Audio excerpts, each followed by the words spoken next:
안녕하십니까. 이 시간에는 부활론을 중심해서 말씀을 드리도록 하겠습니다. 데살로니가 전서 4장 16절에 보면 예수님께서 구름을 타시고 천사장의 나팔 소리와 더불어 지상에 재림하시게 될 때에 그리스도 안에 죽은 모든 성도들이 다시금 부활한다고 예언을 하고 있는 것입니다. 그러면은 이 성경 예언 말씀대로 끝날에 과연 죽었던 성도들의 몸이 다시금 부활될 수 있느냐 하는 문제가 되는 것입니다.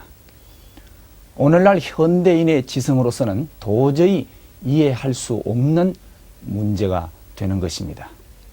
그래서 이 시간에는 이 부활의 참된 의미가 무엇인지를 성서를 중심 삼고 다시 한번 알아보고자 하는 것입니다. 부활이라는 말은 문자 그대로 다시 살 활입니다. 다시 산다는 내용이 되겠습니다. 그러면은 다시 산다는 것은 우리 인간이 죽었기 때문이고 부활의 참된 의미를 알기 위해서는 죽음이 무엇을 의미하는 것인지 또 살림이라는 것은 무엇을 의미하는지 죽음과 삶에 대한 성서적 올바른 개념을 이해하지 않고서는 부활의 참된 뜻을 이해할 수가 없는 것입니다. 그래서 성경 누가복음 9장 60절에 볼 것 같으면은 예수님께서 한 제자가 부친이 돌아가셨으니 부친의 장사를 치르게 한 다음에 주를 따르게 해달라고 부탁을 했던 것입니다. 그때에 예수님께서 그 제자에게 말씀하시기를 죽은 자는 죽은 자들로 하여금 장사 치게 하고 너는 빨리 나가서 하나님의 나라를 전파하라고 했습니다. 여기에 보면 예수님의 말씀 가운데에는 두 가지의 의미가 있는 것입니다. 죽은 자는 죽은 자들에게 맡겨라는 말입니다. 여기에서 앞에서 말한 죽음, 그 죽은 자라고 하는 것은 그 청년의 부친이 죽은 것을 말합니다. 즉 바꿔 말하면은 육신의 목숨이 끊어진 것을 죽음으로 표현한 것입니다. 그런데 예수님의 말씀 가운데에는 육신의 목숨이 끊어져 죽은 시체를 장사를 치룰 수 있는 목숨을 갖고 살아가는 생각을 하고 활동을 할 수 있는 활동인 산 사람을 가르쳐 가지고 죽은 자라고 말씀을 했던 것입니다. 이 말씀은 결론적으로 말씀을 드리면은 예수님을 불신하고 하나님의 사랑권을 떠나서 사탄 주관권의 몸으로 살고 있는 타락한 인간을 죽은 자라고 표현하셨던 것입니다. 이것을 성경으로 구체적으로 말씀을 드려본다면 창세기 2장 17절에 하나님께서 아담을 창조하시고 선악과를 따먹지 말아라. 따먹으면 정령코 죽으리라고 말씀을 하셨던 것입니다. 그런데 아담이 하나님의 말씀대로 선악과를 따먹지 않으면 살 것이고 따먹으면 죽을 것이라고 했기 때문에 타락하기 전 아담 입장은 산 입장도 아니고 죽은 입장도 아닌 것입니다. 그러면은 아담이 선악 과실을 따먹지 아니했더라면 살았을 것이 아니냐. 그러면 살았더라면 어떻게 되었을 것이냐. 살았더라면 아담은 하나님의 창조 목적을 완성한 인간이 되어서 하나님의 거룩한 성전이 되고 하나님과 일체가 되어서 하나님의 거룩한 신성을 이루어서 하나님의 직접 주관권에 머물러 살게 되었을 것입니다. 하나님의 사랑권에 머물러 살게 되었을 것이다 이 말이에요. 이와 같이 아담이 말씀대로 완성해서 하나님의 사랑의 주관권, 직접 주관권 내에 머물러 사는 이 상태를 하나님 입장에서 볼 적에는 산 입장이라고 보았던 것입니다. 그런데 아담이 타락함으로 말미암아 사탄의 주관권 내에 떨어졌습니다. 사탄의 악성을 받아서 악한 인간이 되었다 이 말이에요. 그래서 선악과를 따먹으면 정령껏 죽으리라. 아담이 선악과를 따먹고 이 육신이 죽었습니까? 930살이 넘도록 오래오래 살았습니다. 선악과를 따먹으면 죽는다는 것, 죽음에 대한 말씀은 육신이 죽는 것을 의미한 것이 아니라 영의 죽음, 즉 하나님의 사랑 주관권에서 사탄의 주관권으로 떨어진 상태, 타락하여 원죄를 지니고 사망 가운데 살아가는 상태, 이 입장을 죽은 입장이라고 보았던 것입니다. 그래서 여기에 보면 사탄 주관권 내에 머물러 사는 타락한 인간은 죽은 입장이고, 하나님의 사랑 주관권 내에 머물러 사는 사람은 산 사람이다 이 말이에요. 그렇기 때문에 예수님께서 그 청년에게 죽은 자는 죽은 자들로 하여금 장사를 치르게 하라고 하신 말씀도 여기에 있는 것입니다. 그렇기 때문에 요한계시록 3장 1절에 보면 비신앙적인 사두교의 교인들에게 향해서 너희들은 살았다는 이름을 가졌으되 죽은 자로다, 이렇게 표현을 하셨고, 요한복음 11장 25절에 볼 것 같으면 나는 부활이요 생명이니 나를 믿는 자는 죽어도 살겠고 영원히 죽지 아니하리라. 나를 믿으면 죽어도 살겠다.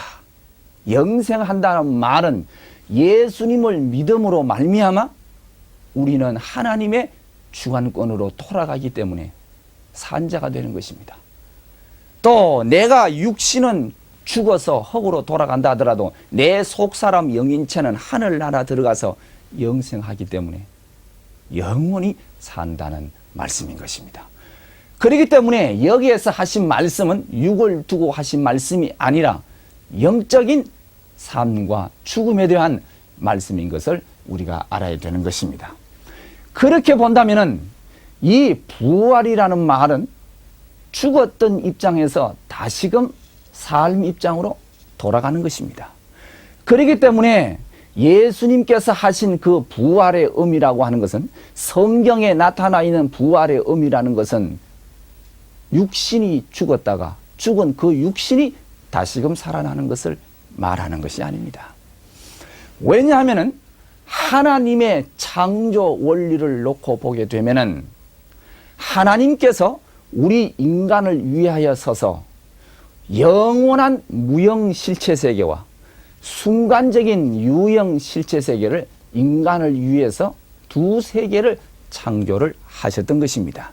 그래서 우리 인간의 마음을 닮아서 시공간을 초월하는 영원한 무형 세계와 우리 인간의 몸을 닮아서 시공간에 제약을 받는 순간 유한적인 유형 실체 두 세계를 창조하시고 무형 유형 두 세계를 주관할 수 있는 실체 인간으로서 우리 인간의 영인체와 육신을 지었었던 것입니다.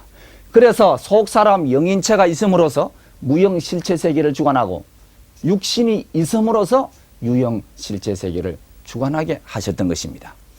그리고 하나님의 창조 원리로 놓고 보면 인간은 육신을 토로해서 속사람 영인체가 완성해서 완성하게 되면 육신을 벗어버리고 이 영인체는 하늘나라 들어가서 영생하게끔 되어 있다 이 말이에요.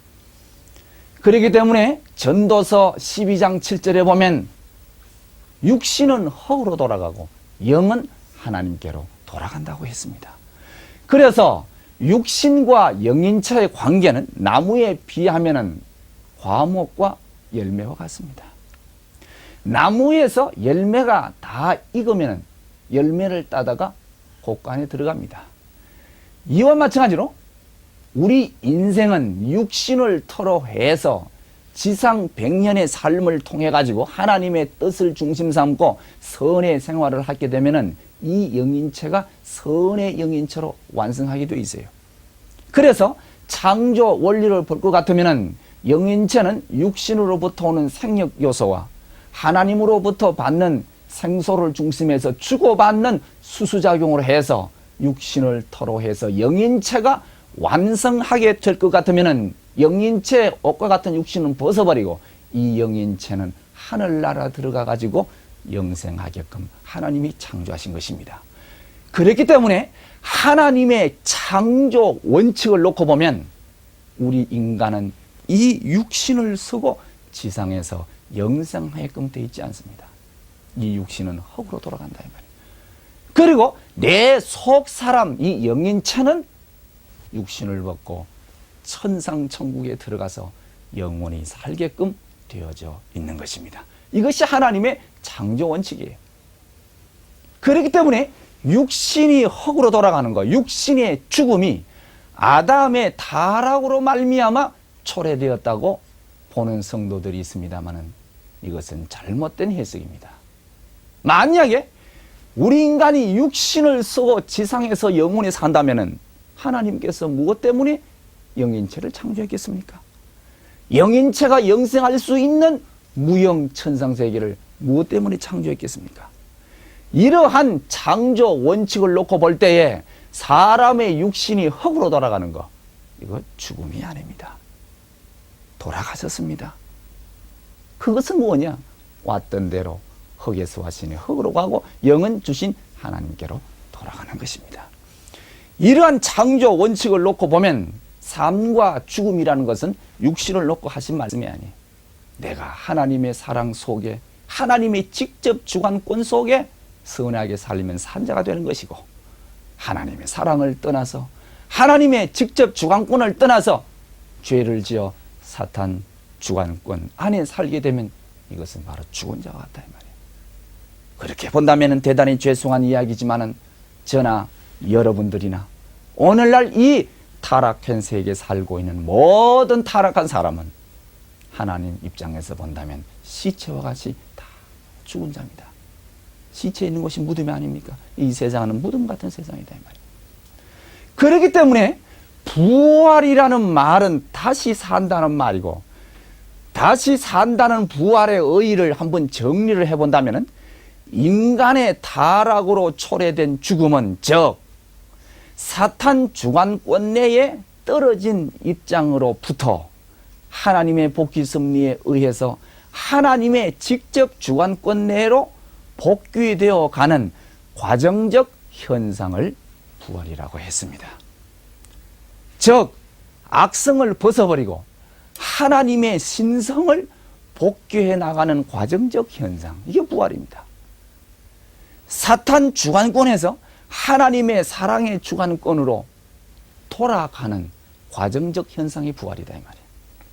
그렇기 때문에 어제의 나보담도 오늘의 나는 보다 더 하나님의 사랑을 받고 하나님의 주관권으로 돌아왔다면 어제의 나보담도 오늘의 나는 부활된 나요. 오늘의 나보담도 내일의 나는 보다 더 하나님의 주관권으로 신성을 가진 선의 인간으로 복귀되어 간다면 나는 오늘의 나보담도 내일의 나는 더 부활된 나로서 복귀되어 간다는 것을 알 수 있습니다. 그렇기 때문에 부활이라는 것은 육신이 죽은 시체가 다시 살아나는 것을 의미하지 않습니다. 사탄 주관권에서 하나님의 주관권으로 복귀 섭리에 의해서 돌아가는 과정적 현상을 부활이라고 하는 것입니다. 그렇기 때문에 요한복음 3장 14절에 보면 사랑치 않는 자는 사망에 거하느니라고 했습니다. 로마서 6장 23절에 보면 죄의 삭은 사망이요 하나님의 은사는 영생이라고 했고 로마서 8장 6절에 보면 육의 생각은 사망이요 영의 생각은 생명과 편안이니라고 하신 말씀도 이러한 의미를 가지고 있다고 하는 사실을 우리가 알아야 되는 것입니다. 그렇게 본다면 부활과 오해적 변화, 죽은 입장에서 산 입장으로 부활되어 돌아오게 될 때에 죽었던 입장과 부활된 입장과의 인간의 모습은 외형적으로는 아무 변화가 없습니다. 아담의 하가 선악 과실을 따먹기 전에는 산 입장이요. 따먹고 이후는 죽은 입장이다 이 말이에요. 타락하기 전 아담의 모습이나 타락한 죽은 입장의 아담의 모습이 적어도 외형적으로 다른 것이 없습니다. 있다면은 하나님의 말씀을 불신하고 사탄의 유혹에 의해서 혈연적 관계를 맺음으로 말미암아 양심의 가책에 의한 불안과 공포로 얼굴이 초조한 빛은 보였을지 모르지만 근본적인 육적 외형의 변화는 있을 수 없습니다. 그리고 예수님과 죄인의 외형이 다름이 있습니까? 예수님은 원죄가 없으신 분이요 하나님의 창조 목적을 완성한 인간으로 오셨습니다. 원죄를 지니고 시체와 같이 사망 가운데 살아가는 타락한 인간이라 예수님의 모습을 볼 때 외형적으로 변화가 있을 수 없습니다. 그렇기 때문에 외형적인 변화가 있는 것이 아니라 죽음 입장에서 삶의 입장으로 부활해 돌아가는 것은 심령의 변화를 의미하는 것이지 육적 외형적 변화는 의미하는 것이 아닙니다. 그러면은 우리 타락한 인간은 다 죽은 인간이다 이 말이에요. 우리는 다시 살아나야죠. 부활돼야죠. 그래서 하나님께서는 타락으로 말미암아 사망 가운데 살아가는 우리 인생들을 그냥 버려 두시지 아니하시고 부활 섭리를 하시는 것입니다. 그렇기 때문에 부활 섭리라고 하는 것은 타락한 인간으로 하여금 창조 본연의 인간으로 복귀하는 과정적 내용, 과정적 섭리를 부활 섭리라고 하는 것입니다. 그렇기 때문에 이 부활 섭리는 본래의 타락하기 전 선의 입장으로 돌이키는 복귀 섭리이기 때문에 부활 섭리는 바로 복귀 섭리요. 복귀 섭리는 말씀을 잃어버리고 타락한 인간에게 다시 말씀을 주셔서 선의 입장을 회복시키고 창조 목적을 완성하게 하는 재창조 섭리이기 때문에 부활 섭리는 바꾸어 말하면 재창조 섭리다 이 말입니다. 그렇기 때문에 하나님께서 타락한 인간, 죽음 입장에 떨어진 우리 인류를 부활시키기 위한 부활 섭리는 하나님의 재창조 섭리 역사이기 때문에 재창조는 창조 원칙을 중심 삼고 하지 않으면 아니 되는 것입니다. 건축가가 집을 짓는데 설계를 토대로 해서 집을 짓습니다. 그런데 비바람에 그 집이 무너졌다면 다시금 집을 건축하기 위해서는 그 설계들을 토대로 해서 다시금 집을 건축해 가야 되는 것입니다. 이와 같이 부활 섭리는 재창조 섭리이기 때문에 창조 원칙을 중심 삼고 하나님께서는 부활 섭리를 하시기 때문에 타락한 인간을 부활시키는 부활 섭리의 원칙이 있어야 되는 것입니다. 그러면은 하나님께서 어떠한 원칙 가운데 부활 섭리를 하시느냐 하는 것을 알아보도록 하겠습니다. 첫째로 하나님의 부활 섭리는 말씀을 중심 삼고 하시는 것입니다. 하나님께서 우리 인간을 창조하시고 말씀을 주셨습니다. 그것은 계명이지요. 선악 과실을 따먹지 말라 하는 말씀을 주셨기 때문에 그 말씀을 아담 해아가 믿고 순종해가지고 완성해야 되는 것입니다. 그런데 타락이라는 것이 뭐냐면 하나님의 그 말씀을 불순종하고 타락해서 사탄 주관권 내 사망권 내에 떨어졌기 때문에 사망권 내에 떨어진 타락한 인간을 다시금 구원시키고 부활시키기 위해서는 하나님의 말씀을 통하지 않으면 안 되는 것입니다. 그렇기 때문에 타락한 인간을 다시 살리시는 부활 섭리의 원칙은 첫째는 하나님께서는 말씀으로 하신다는 이야기입니다. 그 다음 두 번째는 하나님의 창조 원칙이 뭐냐면은 인간은 육신을 토로 해서 영인체가 성장하고 완성하게끔 되어 있습니다. 그렇기 때문에 영인체는 육신으로부터 돌려받는 생력 요소와 하나님으로부터 받는 생소 두 양대 영양소를 중심 삼고 수수작용을 함으로 말미암아 육신을 토로 해서 영인체가 성장하고 완성하게끔 되어져 있는 것입니다. 그렇기 때문에 타락한 인간을 다시금 부활시키는 이 부활 섭리도 역시 창조 원칙에 의해서 육신을 토로 해서 영인체를 성장시키고 영인체를 부활시켜야 되기 때문에 부활 섭리는 육신을 토로 해야 되기 때문인 것입니다. 그렇기 때문에 지상인을 중심 삼고 섭리하지 않으면 아니 되는 것입니다. 그 다음에 세 번째는 하나님의 창조 원칙이 인간이 질서적인 3단계를 거쳐가지고 완성하게 되어 있어요. 그래서 육신을 토로 해서 소생기까지 자라난 영인체 이름을 영영체라 하고, 장성기까지 자라난 영인체를 생명체라 하고, 완성기까지 완성한 영인체 이름을 생명체라고 하는 것입니다. 그래서 아담이 타락하지 않고 지상에서 하나님의 창조 목적을 완성한 인간이 되었더라면 생명체를 이루었을 것입니다. 그런데 인간이 타락함으로 성장기간인 질서적인 3단계를 거쳐가지고 완성하지 못했다. 사망 가운데 떨어졌습니다. 그래서 죽은 입장에 있는 타락한 인간을 다시금 살리시는 부활 섭리의 내용도 역시 창조 원리에 의해서 질서적인 3단계를 거쳐가지고 해야 되기 때문에 시대적인 3시대를 가지고 부활 섭리를 하시는 것입니다. 그 다음에 부활 섭리의 원칙에 있어서는 시대적인 혜택이 있습니다. 오늘날 우리 인류는 과학 문명의 혜택을 받고 있습니다. 100년 전 사람보담도 50년 전 사람보담도 오늘의 우리는 훨씬 더 큰 과학 문명의 혜택을 받고 있죠. 그것은 과거 시대에 왔다 갔던 과학자들의 수고한 공헌에 의해서 또 새로운 과학을 발달시키고 또 그들의 과학의 공헌의 터위에 또 과학을 발달시키기 때문에 이러한 시대적인 혜택을 우리가 누리고 사는 것입니다. 이와 마찬가지로 하나님의 부활 섭리도 인간이 타락함으로 말미암아 심령 지능 정도가 영락되었기 때문에 영락된 이 인간을 완성까지 이끌어오기 위해서는 역사의 시간이 흐르고 역사의 발전과 더불어 인간의 심령 지능 정도가 점점점 높아짐에 따라서 하나님께서 그 시대에 인간에게 맞게끔 섭리를 하셨다 이 말입니다.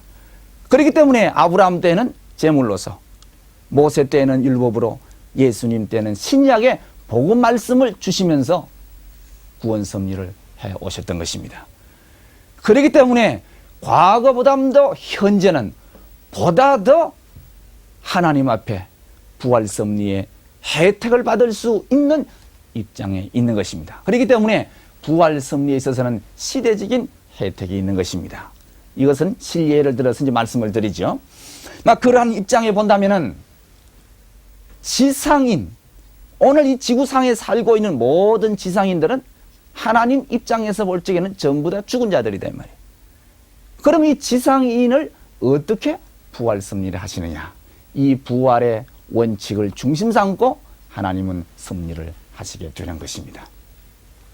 그러면은 하나님께서는 타락한 아담으로부터 아브라함까지 요게 2000년 기간입니다. 이 시대는 하나님께서 타락한 인간, 지상인을 부활시킬 수 있는 기대를 조성하는 시대이기 때문에 아담부터 아브라함까지 요 2000년 기간은 부활 기대 섭리 시대라고 하는 것입니다. 그리고 아브라함부터 예수님이 오실 때까지 요 2000년 기간은 타락한 인간을 소생기까지 부활시키는 기간이기 때문에 요 시대를 소생 부활 섭리 시대라고 하는 것입니다.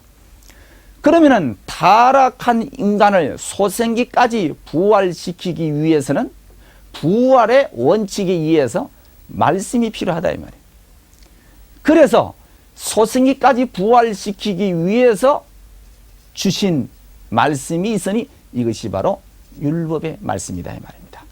그래서 아브라함부터 예수님이 오실 때까지 이 2000년 기간에 지상에서 육신을 갖고 태어난 지상인들은 모세의 율법을 믿고 잘 행함으로 말미암아 인간 책임 분담을 다함으로 말미암아 어렵다함을 얻게 되는 것이고, 그렇게 되면 육신을 토로 해서 영인체가 영형체급 영인체로 완성하는 것입니다. 그래서 육신을 벗게 되면 그 영인체는 영형체급 영계에 들어가게 되는 것이죠. 그 다음에 예수님 이 땅에 강림하신 이후 재림 주님이 오실 때까지 요 2000년 기간은 지상인을 장성기까지 부활시키는 기간이기 때문에 요 시대를 장성부활 섭리시대라고 합니다. 그러면은 장성기까지 부활시키기 위해서는 부활의 원칙에 의해서 말씀이 있어야죠. 그래서 예수님께서 이 땅에 오셔서 신약의 복음의 말씀을 주셨습니다. 이 시대를 신의 시대라고 그러고 율법 시대를 행위 시대라고 합니다. 그래서 예수님 이후 재림 주님이 오실 때까지 이 2000년 기간에 지상에서 육신을 쓴 지상인들은 예수님의 신약의 복음의 말씀을 육신을 갖고 잘 믿음으로 말미암아 우리 인간의 영인체는 장성기까지 부활하는데, 이 장성기까지 부활한 영인체의 이름을 생명체라고 하는 것입니다. 그래서 육신을 쓰고 예수님의 복음의 말씀을 잘 믿어가지고 생명체를 이루게 되면 그 다음 육신을 벗어버리고 생명체를 이룬 영인체는 어디에 들어가느냐? 낙원으로 들어가게 되는 것입니다. 그리고 재림 주님이 이 땅에 다시 오신 이후 시대는 지상인을 완성기까지 부활시키는 기간이기 때문에 완성 부활 섭리 시대라고 하는 것입니다. 그래서 재림주가 지상에 오신 이후에 있어서 우리 지상인을 완성기까지 부활시키기 위해서는 말씀이 있어야죠. 그래서 이 말씀은 주님이 다시 오셔서 우리에게 주실 새 진리의 말씀인 것입니다. 여기에 새 진리가 나온다고 하면 아마 일반 기성교인들은 잘 이해가 되지 않을 것입니다. 2000년 전에 예수님이 메시아로 오셨지만은 이스라엘 민족의 무지와 유대인의 불신으로 말미암아 예수님이 십자가에 돌아가시게 되었기 때문에 말씀을 다 못하셨습니다. 요한복음 3장 12절에 보면 내가 땅의 일을 말하여도 너희들이 믿지 않거든 하물며 하늘 일을 말하면 어떻게 믿겠느냐. 믿지 못할 것을 염려하셔서 말씀을 다 못하셨습니다. 요한복음 16장 12절에 보면 내가 너희에게 일할 것이 많으나 너희가 감당치 못하리라. 감당치 못할 것을 염려하셔서 말씀을 다 하시지 못하셨죠. 더 나아가서는 요한복음 16장 25절에 보면 내가 지금 너희에게 비사로 일렀거니와 때가 되면 아버지 관에서 비사로 말하지 아니하겠다고 했습니다. 밝히겠다고 했습니다. 요한복음 내용도 그러하겠지만은 요한계시록 5장 1절 이하의 9절까지 보게 될 것 같으면은 임봉한 말씀을 어린 양이 뗀다고 했습니다.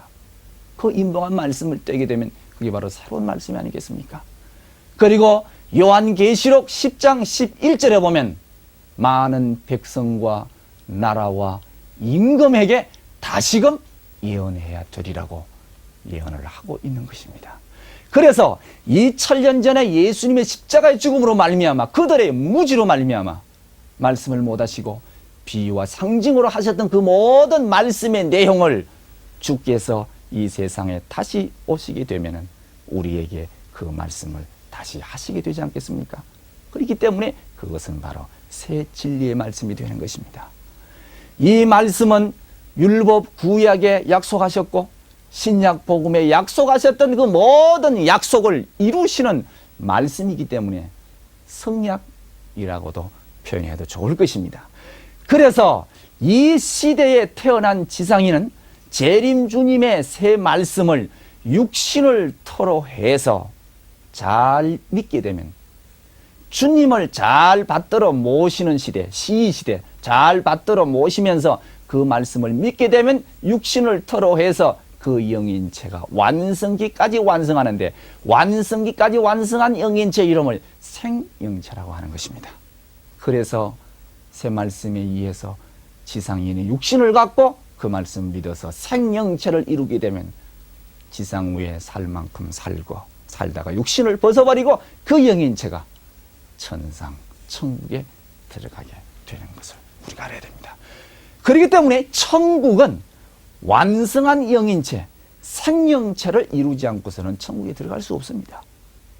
그렇기 때문에 주께서 이 땅에 다시 오셔서 이 지상의 천국을 건설하고 주님을 모시고 살면서 지상인이 영인체를 완성시켜서 지상 천국 생활을 하다가 생명체를 가지고 천상 천국에 들어가게 되어 있다 이 말이에요. 그러면 우리가 여기에서 낙원과 천국을 다시 한번 생각해 보아야 합니다. 낙원은 천국과는 다릅니다. 누가복음 23장에 보면은 예수님께서 마지막 십자가상에서 운명하시게 될 때 우편강도에게 너는 지금 나와 함께 낙원에 이르리라 하고 했습니다. 예수님 지금 낙원에 계십니다.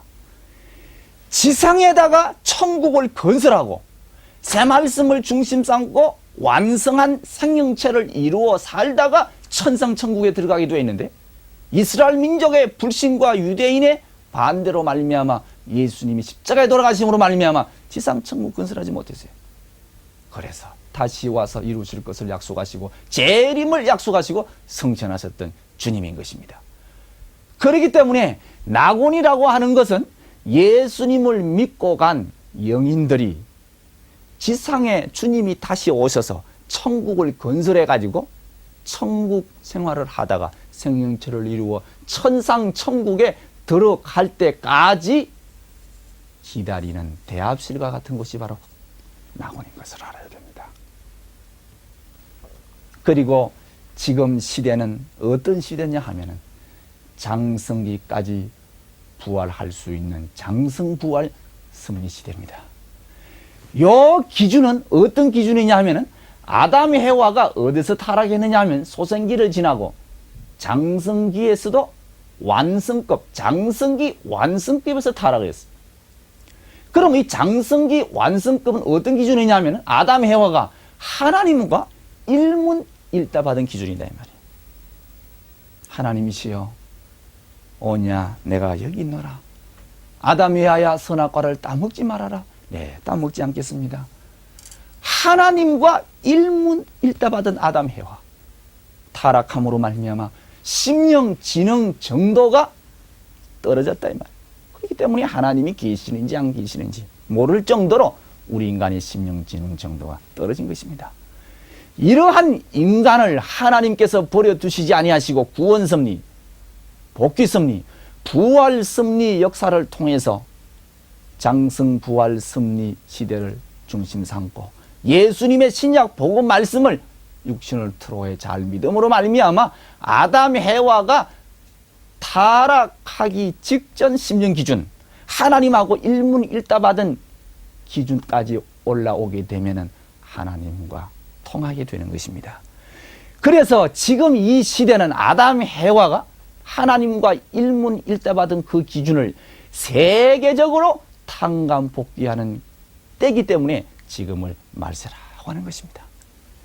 그래서 사도행전 2장 17절에 보면 말세가 되면 내가 영을 육체에 물 붓듯이 부어주리니 너희 자녀들은 예언할 것이고 젊은이들은 환상을 볼 것이고 늙은이들은 꿈을 꾸리라고 그랬습니다. 그래서 오늘날 전 세계적으로 영계를 통하는 영통인들이 얼마나 많습니까? 지금 때가 바로 그런 때이기 때문이다. 이게. 그래서 아담 해와가 하나님하고 통하던 일문일답하던 그 기준을 복귀해 올라올 것 같으면 하나님으로부터 계시를 받게 되는 것입니다. 어떤 계시를 받느냐 하면은 너는 주다는 계시를 주시는 것입니다. 오늘날 수많은 기독교 성도들이 열심히 주를 믿고 깊은 기도와 신앙생활을 통해서 이 기준까지 올라오게 되면은 하늘이 너는 주다는 계시를 주는데 왜 주라는 계시를 주는지를 모르기 때문에 너는 주다는 계시를 받은 사람들이 자기가 재림주인 줄 알고 재림주 자처하는 사람들이 많이 있지요. 그래서 모처럼 정성 들여 받은 그 은사를 잘못 생각해서 적그리스도의 하늘 앞에 반역하는 행위를 하는 불행한 일들이 많이 벌어지고 있는 것입니다. 그래서 이 시간에는 왜 주라는 계시를 하늘에 주시느냐? 첫째 이유는 하나님께서 아담 혜와를 지어놓으시고 축복해 주셨는데 천지 만물을 주관하라는 축복을 주셨습니다. 만물의 주가 되라 이 말이에요. 그런데 아담 혜와가 타락함으로 만물보다 못한 입장이 떨어졌고 만물의 주관 자격을 상실해버렸다 이 말이에요. 그렇지만은 하나님의 부활 섭리 역사에 의해서 장성기까지 부활되어 아담 혜와가 타락하기 직전 식량 기준까지 부활되어 올라올 것 같으면 하나님께서 또다시 아담 혜와에게 만물의 주가 되라는 그 축복을 주신 것 같이 만물의 주관 자격을 복귀했다고 하는 그런 뜻의 의미로서 너는 주다는 계시를 주는 것입니다. 재림주이기 때문에 주라는 주가 아니에요. 만물의 주관자 입장을 회복했다는 뜻으로 너는 주라는 계시를 주는 것입니다. 또 하나 이유는 이 정도의 계시를 받을 정도로 잘 믿는 성도라면 다시 오시는 재림주 앞에 2000년 전 예수님 앞에 세례요한처럼 주의 앞길을 곱게 해야 할 세례요한적인 사명, 주님의 대신 사명자들이기 때문에 주라는 계시를 주시는 것입니다. 그렇기 때문에 이라는 계시를 받게 되면 더욱 온유 겸손한 마음을 갖고 주를 위해서 보다 더 헌신하고 충성을 다해야 할 우리가 되어야 되는 것입니다. 그 다음에 이 기준까지 복귀되어 올라올 것 같으면 또 하늘에서 계시를 주는데 어떤 계시를 주느냐 하면 너 젤이다는 계시를 줍니다. 그렇기 때문에 수많은 영통인들이 자기가 젤인 줄 압니다. 하늘이 너가 젤이라는 계시를 주는 것은 하나님이 복귀 섭리의 전체적 분야에서 최고라는 말이 아닙니다. 사람은 개성이 다릅니다. 심령 지능 정도가 다릅니다. 자기의 개성, 자기의 위치, 자기의 심령 지능 정도에 따라서 연결을 돼야 하는 것이죠. 그리고 말세에서의 수많은 영통인들은 하나님의 전체적인 복귀 섭리를 이루어드리는 부분적인 사명을 갖고 있습니다. 그렇기 때문에 너가 최고다, 제일이라는 말씀을 주시는 것은 자기가 맡은 부분적인 분야에서 최고요, 제일이라는 뜻으로 주시는 것이고 빨리 우리 인간의 심령지능 정도를 완성까지 끌어올리기 위하여 있어서 격려의 말씀으로 주시는 것을 우리가 알아야 되기 때문에 더욱 온유 겸손한 자세로서 나가지 않으면 안 되는 것입니다. 그래서 하나님께서는 지상인에 대한 부활 섭리는 이러한 섭리를 통해서 부활시킨다는 것을 말씀을 드렸던 것입니다.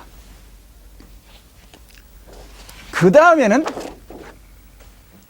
영인들에 대한 부활 섭리입니다. 이미 육신을 벗어버리고 영계에 간 영인들은 어떻게 부활하느냐 이 말이에요. 창조 원리에 의해서 우리 인간은 육신을 토로해서 영인체가 완성하게 되어 있죠. 성장하고 완성합니다. 그렇기 때문에 영인들의 부활도 역시 육신을 토로해서 부활하게 되어 있다 이 말이에요. 그런데 이미 육신을 벗어버리고 영계에 들어간 영인들은 자기들의 육신이 없어요. 그렇기 때문에 지상에서 육신을 쓰고 완성하지 못한 미완성 부분, 다하지 못한 사명 부분을 어떻게 완성시켜야 되느냐면 지상에 다시금 재림해야 된대. 재림해가지고 지상에서 육신을 가지고 있는 성도들이 말씀을 통해서 영인체를 완성시키도록 협조를 해야 된다 이 말이에요. 그렇기 때문에 영인들이 지상의 재림 부활 그 이유와 방법이라고 하는데 그 이유는 조금 전에 말씀드린 것과 마찬가지로 창조 원리에 의해서 육신을 토로해서 영인체가 완성, 육신이 이미 없기 때문에 육신을 가지고 있는 지상인에게 재림하지 않으면 안 된다 말이에요. 그렇기 때문에 그 협조하는 방법, 영인들이 지상인을 어떻게 협조하느냐? 여러 가지 방법이 있습니다. 지상 성도들이 기도를 하고 영적 정성 들이는 생활을 합니다. 그러다 보면 영계에 있는 영인들과 상대 기준이 되는 지상인이 있을 거예요. 영인이 있을 거예요. 그때 그 영인은 지상인과의 상대 기준이 되게 되면 상대 기준을 조성해가지고 주고받는 수수작용을 합니다. 그래서 영인들은 그 지상인에게 재림해가지고 불의 역사를 일으키게 하고 병을 고치는 능력을 행하게 하고 계시를 주게 하고 또는 영계에 입신시켜서 영계를 보고 듣고 느끼게 함으로써 지상인의 심령에 감명을 주도록끔 영인들은 지상인을 협조하고 도우는 것입니다. 이러한 영인들의 도움을 받은 지상인들이 더욱 복귀 섭리의 목적을 이루도록 하늘 섭리를 협조하게 되어 있다. 이러한 영인들이 지상에 재림해가지고 지상인들을 협조함으로써 그 영인들의 협조를 받은 지상인들이 복귀 섭리의 목적의 뜻을 이루도록 지상에서 일을 많이 하고 부활 섭리의 혜택을 받아서 성장한 다음에 육신을 벗고 천상으로 들어갈 때에 그 지상인을 도운 영인들도 동일한 혜택을 가지고 천상에 들어가는 것입니다. 그러면은 구체적으로 한번 이야기를 해보지요. 기독교를 믿고 간 영인들의 재림 부활입니다. 조금 전 강의에 있어서 소생기까지 부활한, 즉 말하면은 영영체급 영인체를 이루어 가지고 소생급 영계, 영영체급 영계에 들어간 영인들은 낙원에 들어가기를 원합니다. 그러면은 낙원에 들어가려면은 예수님이 강림하셨을 때 예수님의 그 복음의 말씀을 육신을 가지고 있는 지상인들이 육신을 갖고 있을 때에 그 복음의 말씀을 잘 믿어야만이 그 영인체가 생명체를 이루어서 육신을 벗고 낙원에 들어가게 되어 있습니다. 그런데 이미 육신을 벗어버리고 영영체급 영계에 들어간 영들은 바로 낙원으로 갈 수 없다 이 말이에요. 그러니 구약 시대에 영영체급 영인체를 이루어서 영계에 들어간 그 영인들은 예수님께서 강림하실 때에 전부 다 지상에 재림합니다. 지상에 역지에 재림해요. 재림해가지고 예수님을 믿음으로써 낙원 갈 수 있는 지상인에게 영적으로 재림해가지고 예수님을 잘 믿도록 협조한다 이 말이에요. 협조를 한다 이 말이에요. 이래가지고 그 영인들의 협조를 받은 지상인들이 예수님을 잘 믿음으로 말미암아 육신을 토로해서 생명체를 이루어서 육신을 벗고 나중에 낙원으로 들어갈 때에 이 지상인을 도운 이 영인들이 동일한 혜택을 받아서 낙원으로 같이 들어가는 것입니다. 그렇기 때문에 성경 내용을 보면 유다서 1장 14절에 보면 말이죠. 어떤 성경 기록이 있느냐 하면 보라 주께서 그 수만의 거룩한 자와 함께 임하셨나니라. 예수님이 지상에 강림하실 적에 거룩한 자들과 함께 임하셨다는 것은 구약 시대에 율법을 믿고 간 영영체급 영계인 영들이 예수님의 강림할 때 전부 다 지상에 재림을 했던 것입니다. 이 실예로서 예수님께서 십자가에 돌아가시고 부활하시게 될 때에 마태복음 27장 52절에 보면 무덤에서 많은 사람들이 일어나 가지고 예루살렘 성에 들어가서 보였는지라고 했습니다. 문자 그대로 무덤이 열리고 자던 시체가 일어난 것이 아닙니다. 그것은 구약 시대의 영들이 예수님의 강림으로 말미암아 낙원 갈 수 있는 부활 섭리의 새로운 시대적인 혜택권을 만들어 놓았기 때문에 그 혜택을 받기 위해서 지상에 재림한 영인들의 모습을 마태가 영적으로 보고 기록한 내용인 것입니다. 그 하나의 예로서 엘리야와 세례 요한의 예가 있습니다. 엘리야라고 하는 대선지는 예수님 이전 900년 전 사람입니다. 솔로몬이 음란으로 타락되고 이방 여인들을 왕비로 삼아서 하나님의 거룩한 성전 이상을 중심하고 메시아를 맞이할 수 있는 기대를 조성하지 못하고 말년에 타락됨으로 말미암아 성전 이상의 사탄이가 침범했기 때문에 이 사탄이를 분립시키고 메시아를 맞이할 수 있는 기대를 조성하기 위한 특수한 사명을 띠고 엘리야가 선지자로 그 당시에 왔던 것입니다. 그렇지만 그 사명을 다하지 못하고 성천했기 때문에 엘리야는 다시금 메시아에 앞서서 재림하지 않으면 안 해야 된다고 말라기 선지자는 예언하고 있었던 것입니다. 그런데 예수님께서는 지상에 태어난 세례 요한을 가리켜서 엘리야라고 그랬어요. 그리고 세례 요한은 엘리야의 신명과 능력으로 왔다고 했습니다. 그것은 무슨 말이냐 하면 이미 영계가 있는 그 엘리야가 자기가 900년 전에 메시아의 앞길을 걷게 하는 사명을 다하지 못했기 때문에 그 엘리야의 영인체는 자기와 동일한 사명을 갖고 온 세례 요한에게 재림해가지고 영적으로 협조해서 세례 요한이 그 사명을 다함으로 말미암아 자기의 사명을 다하게 해서 나중에 천국 갈 때에 동일한 혜택을 받아서 하기 위해서 세례 요한에게 엘리야가 재림했던 것입니다. 그렇기 때문에 예수님은 세례 요한을 가르쳐서 바로 엘리야라고 한 이유도 바로 거기에 있는 것입니다. 이러한 부활 섭리 역사에 의해서 예수님을 믿고 생명체를 이루어서 육신을 벗고 낙원에 들어간 영인들은 천국에 가기를 소망할 것입니다. 이 천국도 바로 들어갈 수가 없습니다. 그래서 낙원에 들어가 있는 영인들은 재림주께서 다시금 지상에 재림하실 때에 전부 다 그 영인들이 지상에 재림해가지고 재림주를 믿음으로써 육신을 갖고 생명체를 이루어서 천국 갈 수 있는 지상인들에게 이 영들이 전부 다 재림해가지고 복귀 섭리의 목적을 이루도록 협조를 합니다. 이러한 영인들의 협조를 받은 지상인들이 재림주님을 잘 믿고 받들어 모셔서 하나님의 뜻을 지상에 이루게 됩니다.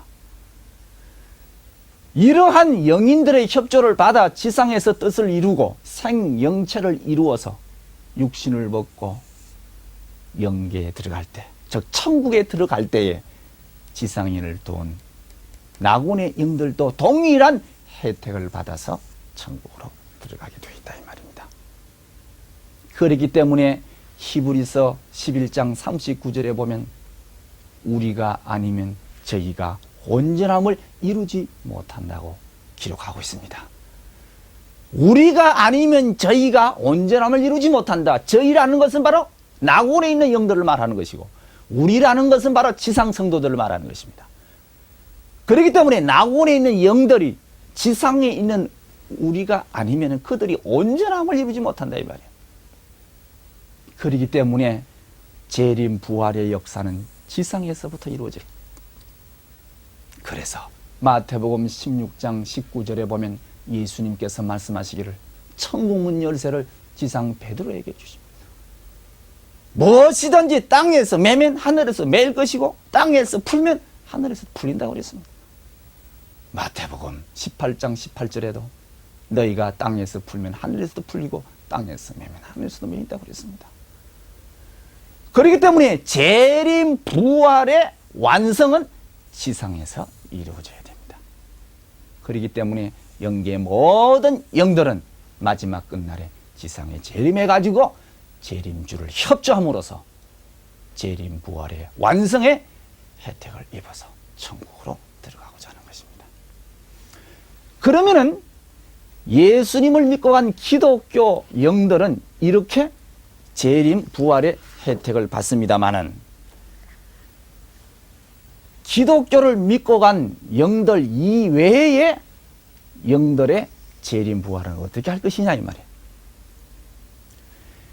예를 들어 본다면 선하게 살다 간 선 영인들은 지상에 있는 선인과 상대 기준을 조성해서 지상 선인에게 재림해가지고 복귀 섭리 역사의 목적을 이룰 수 있도록 재림 주님이 오셔가지고 하나님의 천국 이상을 실현하는 새 섭리 시대에 동참케 해서 그들이 재림 부활의 혜택을 입게 될 때에 그 영린들도 지상인을 도운 조건으로 혜택을 입게 되는 것입니다.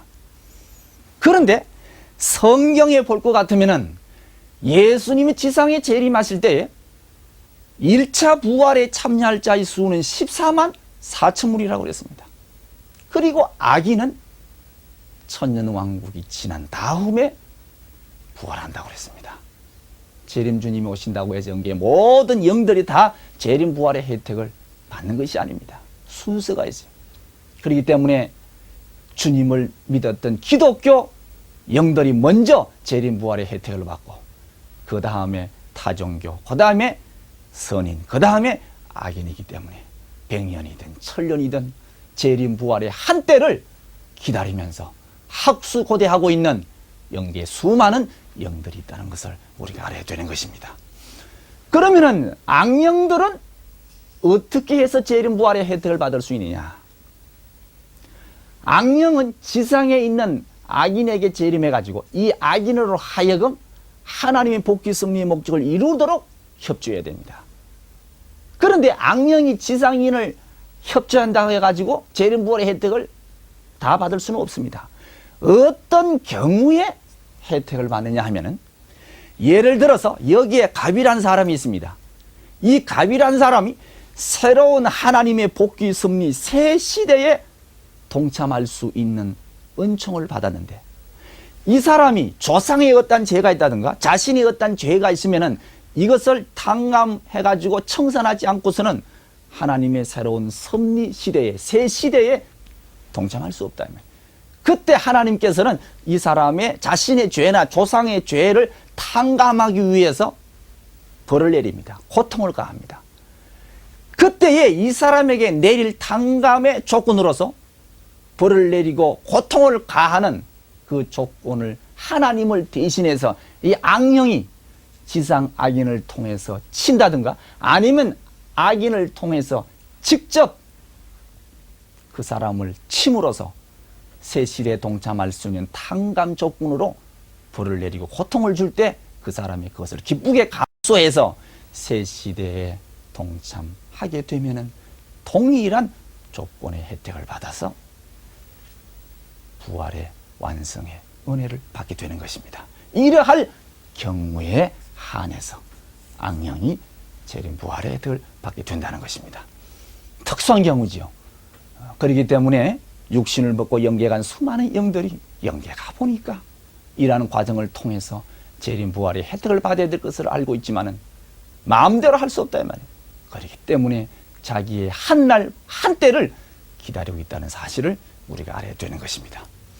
그 다음에 끝으로 재림 부활에 의한 종교 통일입니다. 어떻게 마지막 끝날이 통일될 것이냐? 여기에 보면 지상에서 회교를 믿고 간 영들은 영계에 가서 자기들을 중심으로 하고 모입니다.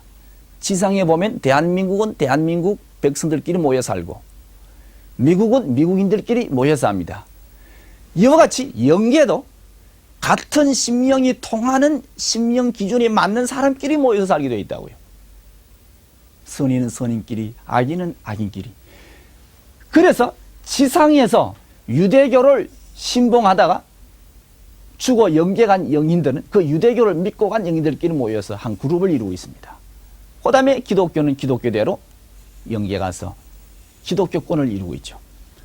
그 다음에 지상에서 불교를 믿고 간 영인들은 자기 불교를 믿고 간 영인들끼리 모여 있습니다.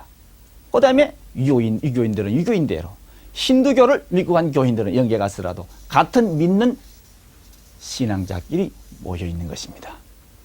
그렇지만은 재림 부활 승리의 역사에 의해서 이들의 영인의 간절한 소망은 마지막 끝날의 이 지상에 재림 주님이 오실 것을 압니다.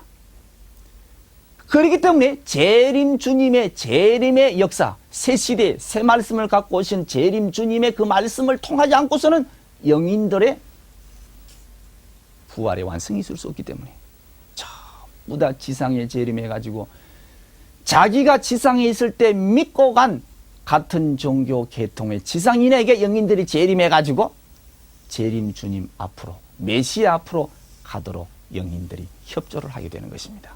유대교인들은 그 영은 유대교 지상인에게, 기독교는 기독교대로 그 영들이 지상인에게 전부 다 이렇게 해가지고 어디로 가도록 보내느냐, 메시아 재림주 앞으로 가도록 보내는 것입니다.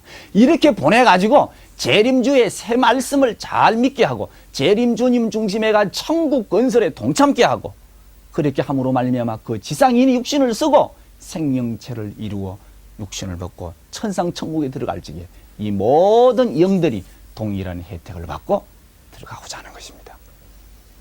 그런데 그 영들이 지상에 재림해가지고 자기가 신봉하고 갔던 지상 같은 종교 지상인에게 재림해가지고 재림주 앞으로 가라 그러면 잘 가겠습니까? 지상의 종교가 틀리니까. 이걸 어떻게 하느냐 하면 각 종교마다 재림 사성을 다 가지고 있어요. 불교에는 끝날에 누구 오느냐? 미륵불이 온다. 유교에는 진인이 온다. 천도교에서는 최수훈이가 온다. 그리고 정감록에는 정도령 의예왕이 온다고 믿고 있습니다. 그렇기 때문에 불교의 영들은 지상의 불교인들에게 나타나가지고 미륵불이 왔다 가보아라. 와보면 재림주님입니다. 진인이 왔다 가보아라. 가보면 재림주님입니다. 정감록을 믿고 갔던 영들은 지상의 같은 종교교회 등이 지상에 나타나가지고는 주님 앞으로 가라는 거 알겠어요? 그러니까 정도령이 왔다. 의예왕이 왔다 가보아라. 그래서 영인들을 시키는 대로 찾아가서 보니 그분이 바로 재림주이시더라 이 말이에요. 그렇기 때문에 마지막 인류를 구원시키러 오시는 재림 주님은 불교 교인 입장에서 보면 미륵불이요, 유교 입장에 보면 진인이요, 정감록 입장에서 보면 정도령이에요. 바른 하나님의 말씀을 갖고 오시는 재림 주님. 이렇게 됨으로 말미암아 영계에 있는 수많은 영들이 지상에 재림해가지고 재림 부활의 혜택을 받기 위해서 지상인들을 재림주 앞으로 인도하지 아니할 수 없습니다. 그렇게 되면 자동적으로 통일이 되죠. 그래서 재림 부활에 의한 종교 통일이 성취되는 것입니다. 이것은 남의 이야기가 아닙니다. 여러분의 이야기요, 나 자신의 이야기예요. 내가 어디서 왔습니까? 우리 조상 선조를 무시하고 내가 나올 수 없습니다. 수많은 우리의 조상, 우리의 선조들이 지금 영계에 가가지고 자기 후손 가운데 재림의 새 역사에 동참할 수 있는 후손이 나타나기를, 자기 후손들에게 역사해가지고 가게끔 얼마나 노력하고 일쓰고 몸부림치고 있다는 사실을 알아야 됩니다. 여러분, 우리 인생의 참된 삶이 무엇이겠습니까? 어머니 복중에 10개월은 인생의 100년의 삶을 위하는데 목적이 있지 않습니까? 어머니가 아기를 가져서 10개월 동안 아름다운 마음, 선한 성품, 영양 섭취를 잘해야만이 아기가 건강하게 인격적으로 태어나야만이 100년을 보람되게 살 수 있는 것처럼 우리 인생 100년을 어떻게 사느냐에 따라서 나의 속사람 영인체가 영원한 하늘나라의 삶이 결정되는 것입니다. 여러분은 지금까지 무엇을 위해 살았습니까? 이제 우리는 창조주로 계시고 천지의 대주제로 계시고 인류의 영원한 참부모로 계시는 하나님 아버지의 뜻을 알고 하나님의 참 아들 딸이 되어서 당신의 축복대로 선의 가정을 이루어 선의 천국 생활을 할 수 있는 메시아 한 분을 모셔서 어렵게 사는 것이 인생의 마지막 가치적인 참된 삶인 것을 강조해 드리면서 오늘 부활로 마치고자 합니다. 대단히 감사합니다.